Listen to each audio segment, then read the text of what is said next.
Hello and welcome to a cover story conversation. I have with me one of my favorite guests and authors, Amish Tripathi. He is also known as India's Tolkien. He's the author of the famous Shiva trilogy, the Ramchandra series. But today, Amish, is a very special interview because you're out with your first children's book. In fact, it's called Dhruv Tara, the Great Indian History Quiz. And I've read it and I've really enjoyed what you are doing over there because it's a book for children, but grown-ups like me are also going to love it because you tell us about our legacy and our history, but in the form of a story, in the form of a children's quiz, and they're facts that I didn't know about India, Avish. So thank you for this. Tell us a bit about the book. So, Priya, the idea comes from I love history as a subject. I think Hmm. it is, it is so insightful, and unless you understand where you've come from, you won't be sure about where you're going. And I've been doing many school events, and Hmm. I honestly asked the students at the beginning of the event, with their teachers around, that tell me honestly, is history a boring subject? At the beginning, a few will raise their hands, but when I say ki don't bother about the teachers, practically everyone raises their hands, and the Huh. problems are the same. Basically, it's a list of dates, and you just have to kind of mug, "Arey, ye war hua, fir ye hua," and then you just do an ulti in the exam, and then you forget about it. They Hmm. don't get an insight into how what happened 500 years ago impacts us today, how to make it fun, essentially wrap it in a great story, in an adventure. And that's what one is attempting to do with this book, with Dhruv Tara. That essentially it's an adventure of two 11-year-old kids who happen to hate each other because both of them are competing to be number one. There's only one number one position. Two people go for it, they will hate each other. Happens Huh. everywhere, and they are forced to work together through Vantara for for a national quiz competition, which their school is participating in. And through their adventure, as you said rightly, they discover unknown facets about our history that have been hidden from us, that we don't know. In fact, it's very interesting because you begin, I mean, as you said, you bring in the school rivalry, which every school student would also want to, would know exactly what you're talking about. The need to be greater, the boys versus girls thing. The girl is, initially smarter, then how Dhruv catches up. And, his sense of humor. That I think I see a Dhruv in you. Were you a Dhruv or you a Tara? Okay, I don't know about Dhruv with me, but I'll tell you one thing. The first time in my education career that I didn't come first, it was, I Huh. think, the second standard, the last term of the second standard. I used to usually come first in class. Before that, then there was a girl called Nirmala Gomes who joined Huh. our class. Okay. And I Huh. remember even I was so angry when she came first. And my teacher actually told me, Amish, what happened to you? And I was like, "Ugh." and and of course, I respect Nirmala Gomes a lot. She was brilliant, no doubt about it. But that kind of competition, and we became friends over time. Huh. And then ultimately, I moved to another school. But I remember the competition that had been sparked, the way friends get divided. And it was, yeah, it's part of every school story, I guess. Oh, But I definitely. always say, wherever Nirmala Gomes is right now, I still respect her a great deal. Well, yes, I think that's a good message to send across. Everybody has a Nirmala and a Dhruv and a Tara in their lives. I think I think that's what makes. And you're saying I read somewhere 7 parts, so they're going to be Yeah. seven So series. so we want to explore different parts of Indian history, Hmm. and we don't want to put it chronologically, and that's what you'll notice that all the facts in the book are all genuine, proper. It's only the story that is fictional, the Correct. wrapper around it. Hmm. So there's a long list of references at the end, and they're not random Wikipedia references, actual proper primary sources or scholarly secondary sources. Uh, and what we wanna do is explore different facets of Indian history that you Hmm. should know. Like in this one, we wanted to explore what was our economy like, what was our influence over other parts of the world. In another thing, I want to explore India's shipping industry. Many modern Indian kids don't know this. India had the greatest shipbuilders in the world for centuries, right? We were the Yeah. trading heartland of the world. And all that's taught to us in our history books is, one port in Lothal, like Vasco da Gama discovered India, which is nonsense. Vasco da Gama was guided by a Gujarati sailor to Kerala. He didn't discover India. An Hmm. Indian sailor who was following routes that had been there for 2000 years, guided Vasco da Gama to come to Kerala. But this is not taught to us. Like we were these passive people, and these great European seafarers came and discovered us, which is not true, right? So one book on that, one book on the last 1,000 years of invasions. So various things like this that we want to cover. Wow. No, that's what I like, because you, as you said, you have the facts there, in the quiz, but you also explain. For instance, I like that iron pillar, who built Yeah. the iron pillar was a question, but you also explain why the iron pillar has withstood time and how it was, built, and, why it hasn't rusted or whatever, it's still Mm. surviving. So those are interesting facts. That's what I like in all your books, in fact. I think I Thank told you you. that earlier. Thank you. Thank you. The entire idea is to make history fun, to make facts fun. See, if you make it fun, then they'll absorb it, right? Hmm. If you just you're just forcing them to ratta maro, they're just going to puke it out in the exams and then forget it the next day, which serves no purpose. Correct. Which is what's happening to us. We've forgotten it. Maybe may have maxed my exam, but today I don't remember a word. So I think we needed you at that point Thank you. Thank in you. our lives. But I have a issue to pick with you. When you Please. talk about vanity projects, you said Taj Mahal is a vanity project, but not a useful project. Is there a bias here, agenda here? Why pick on Taj? Because it may be a vanity project, but it's still something that gives a lot of pride and joy to the country. I'll tell you what I mean by that, because Huh. just maybe a few decades prior to the Taj Mahal being built, there was this ruler called Sher Shah Suri. Okay, Hmm. who was an Afghan. He wasn't a Turk, unlike the Mughals. He was an Afghan.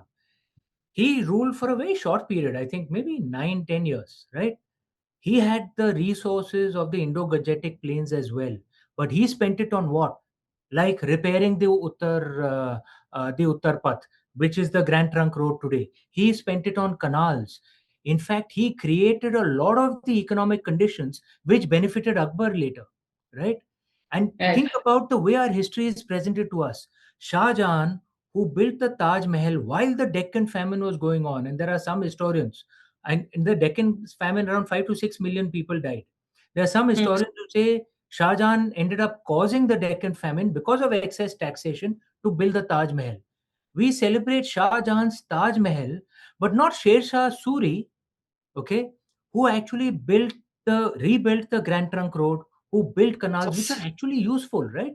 So Right. the way I see it, and look, it's not like a Hindu-Muslim thing. Both of them are Muslim, yeah. Shah Jahan Hmm. and Shah, they're both Muslim. Ah. But what are the kind of role models we want to present to our youngsters? Someone who spends a huge, and estimates vary, but maybe around 20-25% of his government's tax take on a monument to honor his wife, or another ruler, Sher Shah Suri, who spent his revenues on building things that are useful for his people, like roads, like canals. What kind of leader should be our role model? I think it's Sher Shah Suri, not Shah Hmm. Jahan. That's the way I see it. Okay. When explained like that, yes, it does. I was wondering, Because the you think about it, how did Taj Mahal help the poor in the Deccan who were suffering from famine? क्या फायदा हुआ उनका? अरे, how did it help the poor around the Agra region itself? Even at that Hmm. time, it was recorded by foreign travelers who'd come out there. They were foreign, British, Portuguese travelers. So there was no Hindu, Muslim, Indian agenda or Indian Turk agenda out there. They had recorded that Taj Mahal was a beautiful monument, but there was the Tajganj slum around it. Okay. Hmm. Matlab, he didn't even build good housing for the Uh-huh. people working on the Taj Mahal. In my opinion, that's not a good leader. Sher Shah Suri actually paid well many of the people who worked on the road. And I'm saying once again, why does our history not celebrate someone like a Sher Shah Suri, who's a good ruler?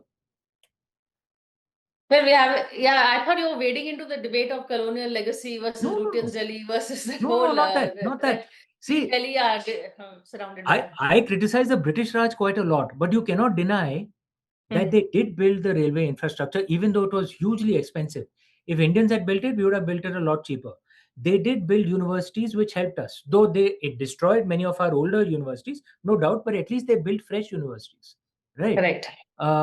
So there was some benefits of that rule. There was still greater harm, but there was some benefits. But the Timurid Mughals, they didn't build any universities. Okay, which university did? Even a relatively good ruler like Akbar, which university did he build? You know, what public infrastructure did he build? Building giant palaces for yourself is not a public infrastructure. You know what I mean? So I'm saying even between them and the British, I would argue Hmm.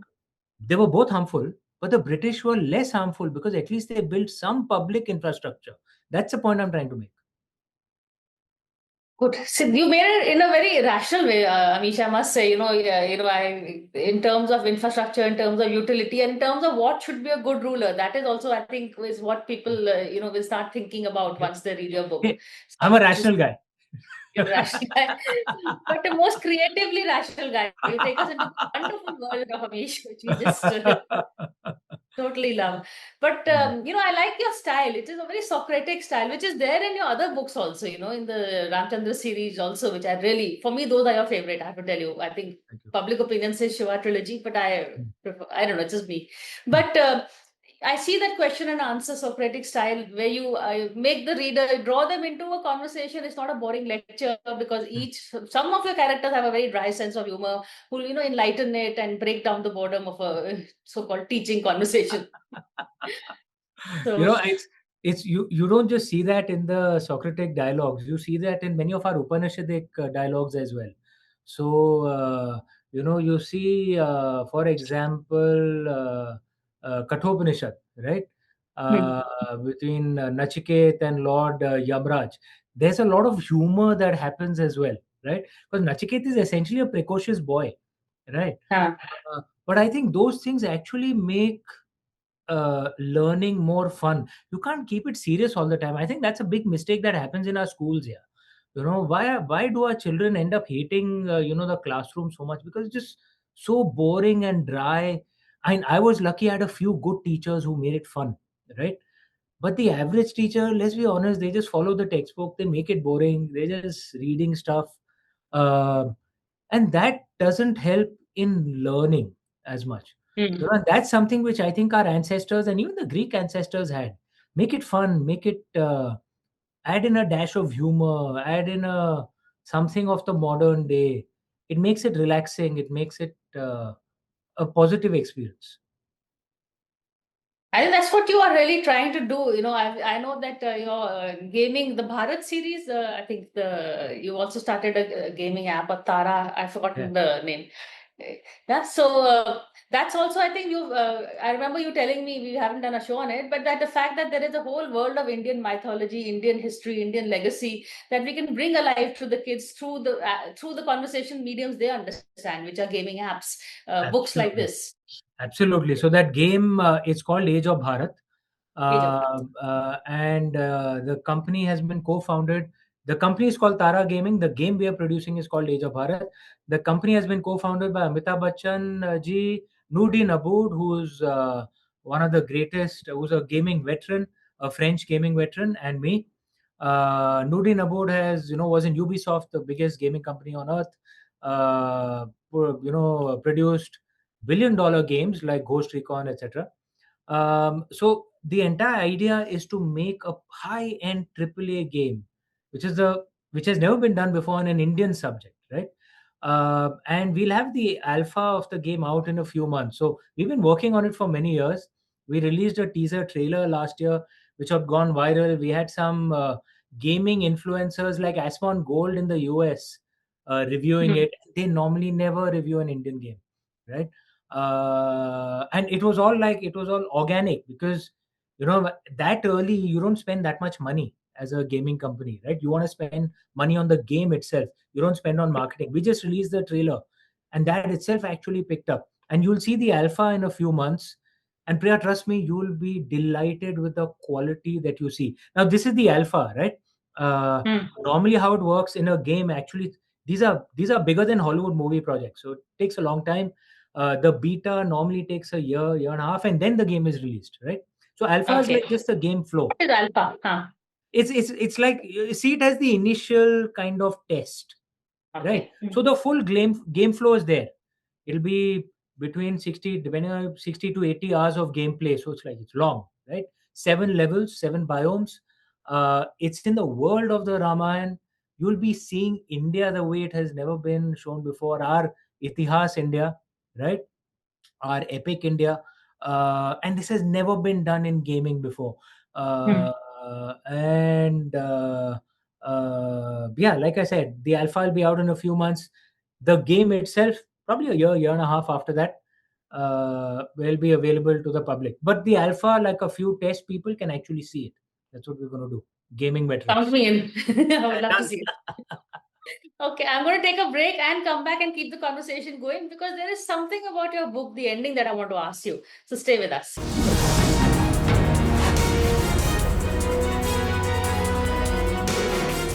Hello and welcome back. We are in a cover story conversation with Amish Tripathi, and I'm talking to him about his first children's book. It's a book, the Dhruv Tara, the Great Indian History Quiz. And it's actually, as I was saying earlier, it's a very fascinating thing because it takes you through events of our history, like in Great Indian legacy, through the eyes of two children as they're learning to study for a quiz test, which they actually max. And here in my question, Amish, did Dhruv Max get the right answer himself, or was there some divine intervention? Because twice he is helped by, he sees someone in the audience one, and of course, I don't know whether I'm giving away the ending, but how did he Yeah, get the let's right try answer? not to give away the ending. But the way I see it, um, I think the divine is trying to help all of us all the time. There are signals that come to us. I think the difference is, do we have our antenna up? Okay. Some of us see that help, some of us don't. Look, uh, there are obstacles that will come in our path, and there is help that will come in our path, and it's a nature of life. If you're an atheist, you can say it's random chance, random coincidence. If you're a believer like me, you can say it's Lord Shiva helping me or Lord Shiva testing me, right? That's up to me whether I have my antenna up, whether I'm going to learn the lesson from the test and take the help that is given to me. So the point is, it's not that people are selectively helped. In the Indian way, we don't believe that God picks a side, that these are my followers and these are unbelievers, and God will torture them in hell for eternity. Why will God do that? I mean, it's it's a childish notion in my view, right? God actually wants to help everyone. It's up to us. Do we see it, right? And do we grab it? I think Hmm. at times Dhruv grabbed it. And there were times when Dhruv was tested, and the entire point was, did he learn that lesson from that test? If you don't learn that lesson, then you'll keep being tested more and more and more. Uh, the challenges of life, the way I see it, it's a test. Hmm. You have to learn your lesson from that test. Then you can move on. Yeah, that's a nice one. And also the other point, you talk when I think at some point you tell the kids to name some underrated heroes or people who've been ignored in history. Is there, because there is also a conversation going on that we are, our textbooks are filled with just the usual heroes, and we kind of, whether it's our heroes from a freedom struggle, heroes from a um, mythology, or from the historic kings, we tend to just focus on some that maybe the left liberals want us to read, and the right wing feels that they have been ignored. Are you entering into that realm also over here? Yeah, I don't know if it's about left liberal or right. I think, and I know you live in Delhi, and I'm saying this with utmost respect. I think there was an excessive focus on Delhi in our Hmm. in our history, more particularly the region between Khyber and Agra. That apparently everything happened only here, and it's not just foreign kings, even Indian kings. You'll notice those who rule Delhi are covered more, right? And again, I'm not saying Delhi is not important. Of course, it is important, but it is not the only important part of India. The rest of India is actually ignored. I remember, I think the textbooks have been updated a bit now, but I remember when I was studying history, and I was studying in a South Indian school at that time in Tamil Nadu, in Lawrence School in close to Ooty. I remember Right. the history book had this section which said, "Meanwhile in the South." And there were two chapters out there. And I remember I was in the South. Many of my friends were South Indians, Tamilians, Malayalis, Telugu. They were so angry. What do you mean? Meanwhile, in the South, all Hmm. the real things are happening only with you Punjabis. I told them, "Boy, I'm not a Punjabi. I'm from UP." They said, "No, no, all you Maharashtrian northwards are all Punjabis." Yeah. This was the 1980s. Okay, so Right. but I had told them honestly, think about it this way: the South at least gets a meanwhile in the South, But Mm. West India, Central India, Eastern India, we don't even get a meanwhile. I'm originally from Varanasi. My father and my mother's from Gwalior. We are ignored completely, like we don't exist, in Indian history. Now, Mm. this is the unfairness that has to be balanced out. I don't think it's about left wing, right wing. It's about giving fair airtime to the rest of India as well. And if you do that, Priya, what will happen is our self conception will change. If you cover peninsular India, Eastern India, Western India, you will realize actually we were a great seafaring trading nation. If you're covering only Khyber to Agra, you think we are basically a farming nation, right? And who are worried about invaders coming from the northwest. That's the story of that region. It's not the story of rest of India, right? Think about it this way: before, Sanjay Leela Bansali, a good friend and a brilliant director, before he made Bajirao Mastani, how many Indians outside of Maharashtra knew of Peshwa Bajirao? Let's be honest. It's so sad. He was one of the greatest generals of India. Think about, Vijayanagar is at least covered, but Hoysalas, Cholas, the Palas of Bengal, Buddhist Palas, the Gurjar Pratiharas of West India, uh, the King Dahir, Karkotaks of Kashmir, they are all ignored. And we don't get a sense of our entire nation. I think that balance has to come in, which is why one of the books that I want to take up is actually ignored regions of India. There are regions Nice. out, yeah, and know their stories as well.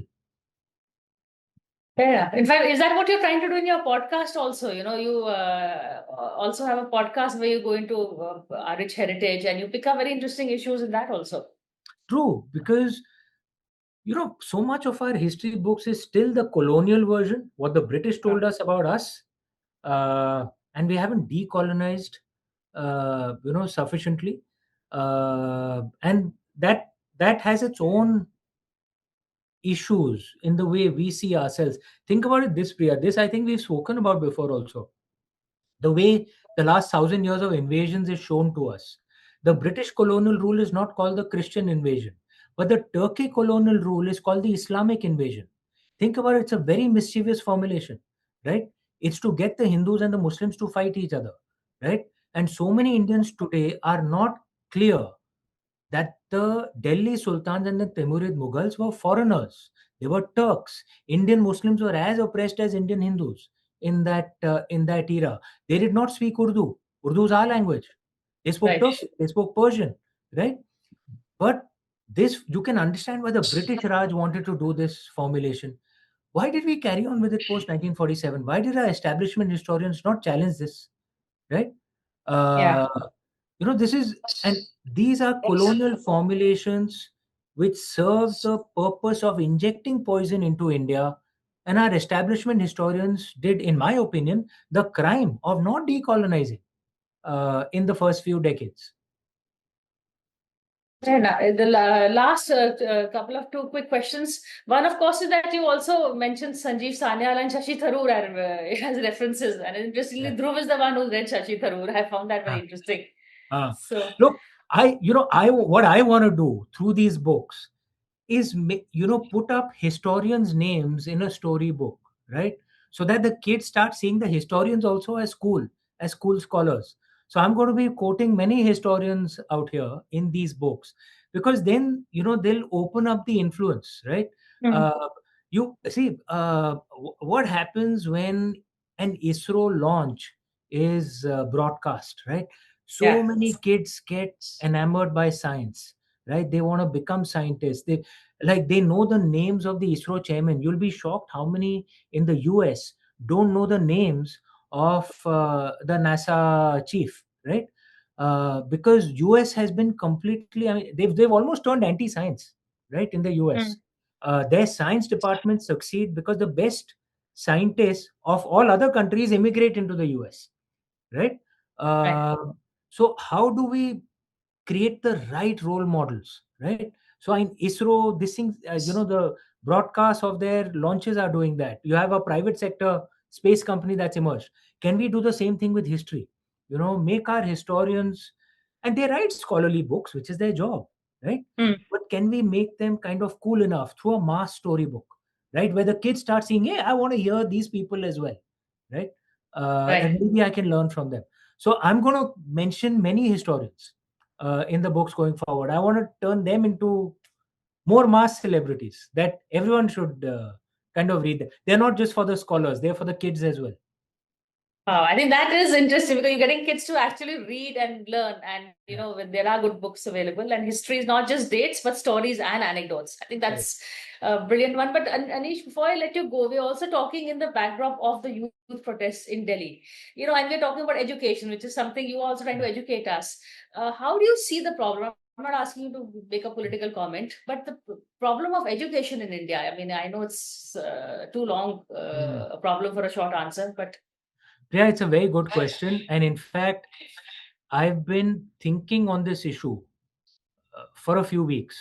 And you know how I am. I like to think through many things. I like to read research papers, and I'm actually formulating an article on my views on what's going on. I'll probably release it in a day or two, and it's already quite long. It's already some 3,000 words. You know me. I like to write nuanced piece with enough references and thoughts. It might it get takes you even longer. 500 words to clear a throat. Yeah. But in my opinion, there's a very serious issue that we are confronted with today. There is a testing system which used to help people. Like, and you know that I come from a humble background, right? My parents were educated in the Hindi medium. All four of us siblings were sent to schools and colleges way beyond my parents' social and income class. They weren't powerful enough to open doors for us, right? So how did the four of us make it? Because there were exams that worked. I made it to an IM, my sister made it to an IS, my elder brother in Yeah, engineering, exactly. because there was an impartial anonymous exam which did not care who your father was, right? That therefore someone from people from humble backgrounds like the four of us siblings could make it through our hard work, right? Yeah, I was sent to a school where my friends wore shoes that cost more than my father's salary, right? But from that position, all four of us have made it because of the exam system. It used to work. It was a mode of social mobility, right? And many who come from elite backgrounds don't realize how important exams are. For those who come from, like, I'm I'm well off now. So yes, my son will have it easier, but I didn't have it that easy. There are many who don't have it easy. How do we set up the credibility of that social mobility mechanism? This the examination system is not just about a college course. It transforms lives. All four of us live lifestyles that my parents couldn't have dreamt of. My parents never owned a home, right? They spent all their money on the four of us. We bought a home for them. You can't imagine the pride we got, right? You can't imagine the pride we got when we took them abroad for the first time. We took them abroad. They couldn't afford to, right? This was all because of an examination system which worked. How do we make sure that this works for the next generation as well? Now it's collapsing under too much pressure, too many people. And when you have so much pressure on one exam that can transform your life, then natural corruption aa jata hai, cheating aa jata hai. The some coaching classes will do something, some powerful parents will do something. So I'm actually this has to be seen from that's why the students get so emotional, because they know it's not just a degree, it transforms their entire family, not just them. And like I said, the four of us siblings, we are examples of that, right? We have to make this system work for the good of our children. So I'm writing an article down, trying to put it at broader level. It should be out in a day or two, but I'm warning you, it'll be a long one. I But don't see I see shades of gray, not simplistic black and white. And I want to do something that I want to write something that, okay, what are the productive things we can do rather than just screaming at each other, which is not helpful, not for our kids. very well. So I look forward to that and hopefully another conversation on that also, Anish. But thank you so much. I mean, I'm very happy you've taken up this project to look at the children. We need to catch them young and get them to start reading and reading all the right stuff. So thank you for that. Thank you. Thank you, Priya. Thank you. Thank you.